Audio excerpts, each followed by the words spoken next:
This morning, American Airlines Flight 718, the 737 MAX, that was the first relaunch of the commercial passenger flights here in the U.S., took off from Miami and landed at LaGuardia in New York. I followed the flight, and here is the flight path and some audio from the cockpit of Flight 718 as it approached the airport in LaGuardia and made a landing. So I'm going to share this with you right now. This is Mike Coletta from SpaceGabPodcast.com.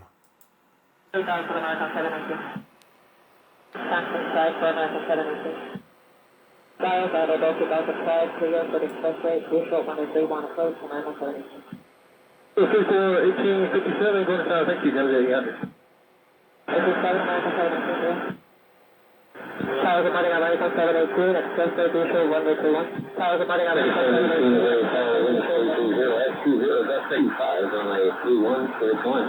On a 21 for the American 718. Second 718, turn left to Sierra, down 1.7 today. Left to Sierra, 1.7, American 718 today. Ground American 718, we're joining Sierra, 14, the problem today. Second 718, was that you going to get what gate was it? Bravo 28.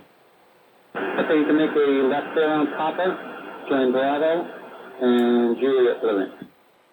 Papa, Bravo, Juliet to the left, American 718. So there you go. American Flight 718, American Airlines Flight 718 made it safely from Miami to LaGuardia, New York.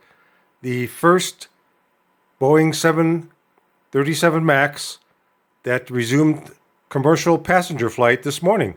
This is Mike Coletta.